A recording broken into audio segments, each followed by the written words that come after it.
అడిదిరి చెప్పమ్మా. మీ అందరికీ వందనాలు. నాకు కళ్ళు వాసుకొచ్చి ముఖం అంతా వాసి బాగా లేకపోతే తండ్రి ప్రభు నీకు వచ్చి సాక్ష్యం చెబుతానంటే తగ్గిపోయింది. ఏ ఊరు మీది? సంగాపురం. ఒక అబ్బాయి తెల్లారుదాం అక్కడ కళ్ళు ఒక అబ్బాయి ఏదమ్మా వాపు అని అన్నాడు. అన్నరికి ఏం దాని లేదు, చూసుకున్నరికి ఏమి లేదు, శుభ్రంగా తగ్గిపోయింది. మొత్తం తగ్గిపోయింది. ఏసు రక్తం పూసుకుంటే. మీ అందరికీ ఏసు రక్తం రాసుకున్నారంట, ప్రార్థన చేసుకున్నారు, ప్రభు స్వస్థపరిచే. గట్టిగా చప్పట్లు కొడి గట్టిగా దేవుని మహిమపరుద్దాం. చెప్పమ్మా. మా కొడుకు గ్యాస్ ట్రబుల్ అయ్యి డాక్టర్ కాడికి వెళ్ళారు. ఆయనకు ఆనించి మళ్ళీ ఇంకో డాక్టర్కి వెళ్తే నీకు గుండె అవి చేయాలన్నది. ఏంది ప్రభు నా కొడుకు చిన్న వయసులో ఏంది చెయ్యాలని నేను ప్రార్థన చేస్తే ఆడికి పోయి నాకు ఏమీ లేదని చెప్పాడు. నాకు దేవుడు గొప్పడు, నాకు యేసయ్య మా యందునుండు, ఆయన రాత్రి నా పేరు ఆయన కూడా లేపని తండ్రి నీ చిత్తము తగ్గిపోతుంది, ప్రార్థనకు సాక్ష్యం చెబుతాను అనుకున్నా. దేవుని దయ వల్ల తగ్గిపోయింది. బీపీ తగ్గిపోయింది, గ్యాస్ తగ్గిపోయింది. గట్టిగా చప్పట్లు కొడి గట్టిగా దేవుని మహిమపరుద్దాం. నాకు ఈ గుండెల్లో ఎక్కడ నొప్పి, తల మెడజెవులు, మోకాళ్ళు అన్నీ నడువుల నొప్పులు అన్నీ తగ్గిపోయాయి. మా మనవరాలు సంవత్సరం నాడు భర్త కాడ నుంచి వెళ్ళిపోయింది. వెళ్ళిపోతే మళ్ళీ సంవత్సరాలు మళ్ళీ వచ్చింది. సాక్ష్యం చెబుతాను. ఏ ఊరమ్మ మీది? గంగారం. గంగారం. చూడండి, దేవుడు గొప్ప కార్యం చేశాడు. గట్టిగా చప్పట్లు కొడి గట్టిగా దేవుని మహిమపరుద్దాం. పాస్టర్ అమ్మ నా వందనాలు. మా చెల్లెలు మా మరిది అయితే అంతకుముందు కూడా ఇక్కడ సాక్ష్యం చెప్పిన, మళ్ళీ ఈ సంవత్సరం మళ్ళీ ఇద్దరు తగువ పెట్టుకుంటా ఇడాకులు ఇచ్చుకుంటామని పెద్ద గొడవ అయింది. నేను అనుకున్న ఒకటే మాట అనుకున్నా, అమ్మాయి దేశం అయితే నేను పోను అంటుంది. వాళ్ళ ఆయన ఏమిటి నన్ను బాగా తాగి కొడతాడు, నేను పోను అని ఏడుతుంది. నేను ఇంకా ప్రార్థన చేసుకున్న తండ్రి మళ్ళీ వాళ్ళ కుటుంబం కట్ అయ్యా అని నేను ప్రార్థన చేసుకున్న. సాక్ష్యం చెబుతా తండ్రి. మంగళవారం ప్రార్థన పోయి మళ్ళీ వాళ్ళ భార్య భర్తలు ఏ గొడవలు ఆడుకోకుండా మంచిగా ఉండాలని అనుకున్నా. దేవుడు మళ్ళీ వాళ్ళిద్దరు మంచిగా ఉండి దేశం పోయిండ్రు, పనికి పోయిండ్రు. ప్రార్థన జవాబునిచ్చింది. గట్టిగా చప్పట్లు కొడి గట్టిగా దేవుని మహిమపరుద్దాం. నాకు కూడా రాత్రి ఇదంతా గొంతు అంతా వాసి నిన్న పనికి కూడా వెళ్ళాలా, బాగా నొప్పిగా ఉంది, తగ్గింది. దేవుడు వీడికొచ్చి వాపు తగ్గిపోయిందంట. గట్టిగా చప్పట్లు కొడి గట్టిగా దేవుని మహిమపరుద్దాం. యేసయ్యకే మహిమ. అమ్మగారికి అయ్యగారికి వందనాలండి. మా దద్దంకి నాకు కడుపులో నొప్పి ఉంటే నర్సాపేట ఆపరేషన్ చేసుకున్నా. చల్లగా ఇంటికి వస్తే సాక్షి చెప్పుకుంటున్నా. మళ్ళీ మధ్యలో నాకు గోడ నొప్పి లేచి బాధపడుతుంటే నాయన 2 సాక్షులు ఒకసారి మళ్ళీ చెప్తాను నాయన సాక్షి చెప్పుకుంటా అంటే నొప్పి కూడా తగ్గిపోయింది. అందరికి వందనాలు. ప్రభు స్వస్థపరిచాడు. గట్టిగా చప్పట్లు కొడి గట్టిగా దేవుని మహిమపరుద్దాం. మీ అందరికి వందనాలు. ఇప్పుడు తలనొప్పి బాగా వస్తుంది పొద్దున్నుంచి. నేను దేవుడు ఆ తల వస్తుంది మరి ఏం చేయాలా అనుకొని బయలుదేరి ప్రార్థనకు వచ్చేటప్పుడు ఇంకా వస్తుంది. వీడికి వచ్చి నువ్వు పేరాయిలు ఎవరైతే బాగా నొప్పిగా ఉందో అని చెప్పినప్పుడు ఈ పేరాయిలు వేసుకొని తల మీద పెట్టుకున్నప్పుడు నా తలనొప్పి అంతా తగ్గింది. ఇప్పుడే తగ్గిపోయిందా? ఇప్పుడే తగ్గిపోయిందా? గట్టిగా చప్పట్లు కొడి గట్టిగా. నువ్వు తప్పితే ఎవరు లేరయ్యమ్మా, కానీ నేను ఏడ్చి బాగా భారంగా ప్రార్థన చేసుకున్నా. 500 కానుక కూడా ఇస్తాను అనుకున్నా. నా పిల్లలకు కూడా బాగోలేనప్పుడు నువ్వేనయ్యా నాకు పూర్తి ఆధారమని నేను చాలా భారంగా ప్రార్థన చేసుకున్నా. దేవుడు ఎన్నో విషయాలలో నాకు తోడుగా నీడగా ఉన్నాడు. నా యేసయ్యకి మహిమ ఘనత ప్రభావములు కలుగును గాక. నీటి బుడగలు ఇప్పుడు లేవన్నారా? నాకు గట్టిగా చప్పట్లు కొడి గట్టిగా దేవుని మహిమపరుద్దాం. యేసయ్యకే మహిమ కలుగును గాక. పట్టమ్మ గారికి పట్టయ్య గారికి వందనాలు. నాకు మళ్ళా బాగలేక మొన్న టారం ఉంటే నేను సాక్ష్యం చెబుతాను అనుకున్నా. మొన్న రాలేకపోయినా స్వామి వచ్చినా నేను బాగానే ఉండదు. బాగానే ఉంది. ఓకే అమ్మా, గాడ్ బ్లెస్ యూ. పాస్టమ్మకి నా వందనాలు. నేను ఈ సంవత్సరం అంతా నేను వచ్చినాను. మాకు పనులు లేకపోతే మా ఆయనకు బాగలేకపోతే బెంగళూరు పోయాను. 3 పనులు వచ్చినాయి. బాగానే పని జరుగుతుంది. నేను సాక్ష్యం చెబుతాను అనుకున్నాను. ఇది సాక్ష్యం. మళ్ళీ సాక్ష్యం ఏంటంటే 4 వారాల నుంచి వద్దాం అనుకుంటున్నా. మా కోళ్ళు ప్రెగ్నెంట్ అయ్యి డెలివరీ అయిద్దని రేపు మంగళవారం బాధం అనుకుంటే మళ్ళీ నొప్పులు అంటుంది. నువ్వు 3 వారాల నుంచి వెనుకబడిపోతుంది. ఈ వారం అన్న బాధ అంటే మళ్ళీ వెనుకబడిపోద్దాము. ఎట్ట దేవుడు నీ చిత్తమేనేమో ఈ వారం పోవాలి ఎట్టన్నా కానీ అని అనుకున్నా. దేవుడు నన్ను ఈ వారం నడిపించిండు. దేవుడు చేసిన మేలును బట్టి గట్టిగా చప్పట్లు కొడి గట్టిగా దేవుని మహిమపరుద్దాం. వందనాలన్నా. అది గార్ల తిన్నా కానీ నాకు కాళ్ళు ముఖము భయంకరంగా వాపు వచ్చింది, కడుపులు నొప్పి వచ్చింది. నన్ను హాస్పిటల్ తీసిపోయి మా కొడుకులు క్యానింగ్ తీపించింది. అది కిడ్నీ నీరు వచ్చిన అది రాయి ఉండాది, ఆ రాయి కరెంటుతో ఆపరేషన్ చేయాలని. కానీ నేను ప్రార్థనకు వస్తున్నాను కదా నాయన, అంతలా పెదుంపుండే నాకు మానిపించిన క్యాన్సర్. నాకు ఈ బాధ కూడా నువ్వు తీయాలి నాయన, నాకు నీ మీనే నమ్మకం ఉండదని నేను ప్రార్థన చేసుకున్నా యేసురత్నం తాగిన కడుపులే. ఇప్పుడు ఆ రాయి ఉన్నది లేని నేను మళ్ళీ క్యానింగ్ తీపిలే, కానీ నాకు ఇప్పుడు నొప్పి తగ్గింది. నొప్పి లేదా ఇంకా? లేదు. వాపుకి స్కానింగ్ కూడా చేయించుకోమ్మా.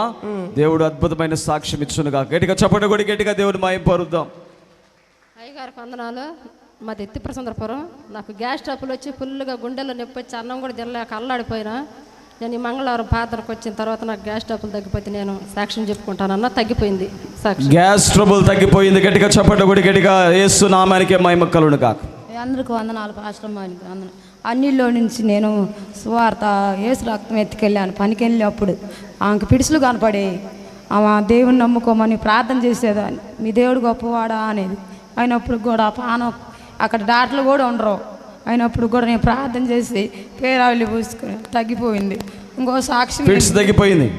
తగ్గిపోయింది. ఇప్పుడు కనిపించాల అని నేను ప్రార్థనకు రమ్మంటే దేవుని కృప ప్రార్థన చేయమని మిమ్మల్ని వేడుకున్నాను. మరొక సాక్ష్యం ఏంటంటే ముఠా కట్టుకోవడానికి ఎంతో బాధపడేదాన్ని. డబ్బులు ఇరు రైతులు అని ఇబ్బంది పెట్టారు. అయినప్పుడు కూడా దేవుని ప్రార్థన చేసి తండ్రి నేను సాక్ష్యం చదువుతాను. మంగళవారం ప్రార్థనకి వెళ్ళని దేవుని ప్రార్థన చేసి ఇప్పుడు 5 నెలలు నేను పచ్చాక నుంచి రాలేకపోయినా పనిలో కూడా దేవుడు నాకు పేరపిస్తున్నాడు. మీ అందరికీ వందనాలు. మేలు జరిగించాడు. చప్పటి కూడా గట్టిగా దేవుని మహిమపరుద్దాం. యేసయ్యకే మహిమ.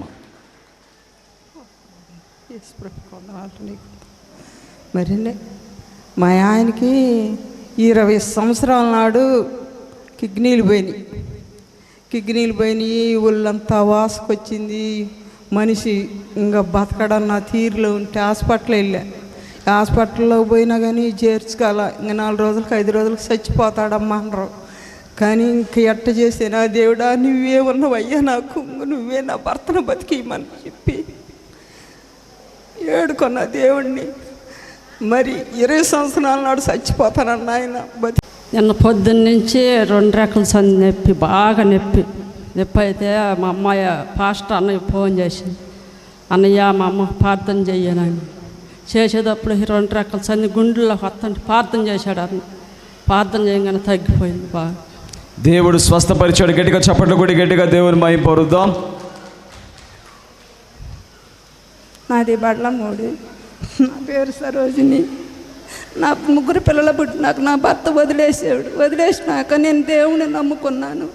దేవుని నమ్ముకున్నప్పుడు ప్రభు అయితే ఏందని అడిగినప్పుడు నేనున్నానమ్మా, నీకే బాధ లేదని నాకు దేవుడు వాగ్దానం చేశాడు. చేసిన తర్వాత నాకు స్థలం ఇచ్చాడు. దేవుడే ఇచ్చాడు. ఇల్లు కట్టుకొనటానికి కూడా ఆయన సహాయం చేశాడు. చేసిన తర్వాత నా భర్త ఉండూరే. నాది ఉండూరు అయినప్పుడు నా కుమారుడు అమ్మ మనకు ఆ స్థలం రావాలి కదా, మన అందరిపున రావాలని పోయినప్పుడు వాళ్ళు ఒప్పుకోలే ఇవ్వటానికి. నా భర్త కూడా వాళ్ళ పక్కనే ఉన్నాడు. కాబట్టి నేను 4 వారాలు ఇక్కడికి వచ్చి ప్రార్థన చేసుకుంటే కాగితాలు వాళ్ళే సచివాలయం ఇక్కడికి తీసుకొచ్చి ఇచ్చారు. ఇచ్చిన తర్వాత 5వ వారం వచ్చి నేను సాక్ష్యం చెప్పాలనుకున్నప్పుడు నాకు క్యాన్సర్ వచ్చింది. క్యాన్సర్ వచ్చిన తర్వాత అందరూ అన్నారు మా కాగితాలు తీసుకున్నందుకు ఆ క్యాన్సర్ వచ్చింది అని అన్నారు. నాకు అక్కడికి పోయి చూపించుకున్నప్పుడు నాకు ఆపరేషన్ చేసాడు. కిమోలు పెట్టాక నా రూపం అంతా మారిపోయింది. ఎంటికలు లేవు, ఏమీ లేవు. దేవుడు ఏంది ప్రభు, నాకు నిన్ను నమ్ముకున్నందుకు నాకు ఇలా వచ్చింది ప్రభు, జనం అంతా నన్ను దూషిస్తున్నారు ఏమిటని నేను దేవుడిని అడిగినప్పుడు నా మహిమార్థం కొరకు నీకు వచ్చిందమ్మా, నువ్వు భయపడకు, నీకు నేనున్నాను అని 5 లక్షలు అయినాయి. అంత గవర్నమెంటే నాకు సహాయం చేశారు. నా పోషణకు కూడా ఆ కాగితాలు వచ్చినాయి. అన్నీ నాకు బాగున్న తర్వాత ప్రభు నేను ఎప్పుడు పోయి నేను అక్కడ సాక్ష్యం చెప్పాలన్నప్పుడు నా మహిమార్థం కొరకు నేనే నిన్ను నడిపిస్తానన్నాడు. ఈరోజు నన్ను నడిపించాడు. అన్ని విషయాల్లో నాకు తోడుగా ఉండి కాపాడి దీవించిన అందరూ నన్ను ద్వేషించిన వాళ్ళు నా తప్పు క్షమించమ్మా, నిన్ను మేము అన్నామని చెప్పి అన్నారు. ప్రభు ఏమిటన్నప్పుడు ఈరోజు నాకు సమయం ఇచ్చాడు దేవుడు. నేను వచ్చి సాక్ష్యం చెప్పుకుంటున్నాను. వందన. గాడ్ బ్లెస్ యు అమ్మ. దేవుడి నిన్ను బ్రతికించుకొని చక్కగా ఆయన మందిరంలో నిలబెట్టుకున్నాడు. గట్టిగా చప్పట కొట్టి గట్టిగా దేవుని మహిమపరుద్దాం. నాకు గొంతు నొప్పి, గుండెలు నొప్పిగా ఉంటే మందిరంలో సాక్ష్యం చెప్తా అన్నాక బాగుంది. ఒకరోజు నొప్పులు, నీరసం, కళ్ళు తిరిగిపోతున్నాయి, ఓపిక కూడా లేక మందిరంలో సాక్ష్యం చెప్తాను అంటంలోనే తగ్గిపోయింది. ఇప్పుడు మందిరానికి వచ్చేటప్పుడు కూడా నొప్పులు, నీరసం, కళ్ళు తిరిగిపోతున్నాయి. నేను చెప్తున్నాను మందిరంలో సాక్ష్యం చెప్తానయ్యా అనే లోపే తగ్గిపోయింది. ఓకే అమ్మా, గాడ్ బ్లెస్ యు. పాపకి కాళ్ళు నొప్పులు తగ్గితే మందిరంలో సాక్ష్యం చెప్తానన్నా బాగుంది. అమ్మకి ఆరోగ్యం బాగుంది. God bless you. అమ్మగారికి అయ్యగారికి వందనాలు. కొడుక్కి బాగాలేకపోతే 4 సంవత్సరాల క్రితం తీసుకొచ్చా బతిలాడి. ఆ అబ్బాయి బాగుంది. మళ్ళీ ఆ అబ్బాయికి అబ్బాయిలు అమ్మాయి సరిగా కానుపైతే సాక్ష్యం చెబుతాను అనుకున్నా. నాకు పనికి పోయిన గ్యాస్ స్టవ్లు ఎక్కువ అయితే సాక్ష్యం చెప్పి 100 రూపాయలు కానికేస్తాను. కాన్పు చక్కగా అయిందంట, తన గ్యాస్ ట్రబుల్ కూడా తగ్గిపోయిందంట. గట్టిగా చప్పట్లు కూడా గట్టిగా దేవుని మహిమపరుద్దాం. అయ్యగారికి వందనాలు.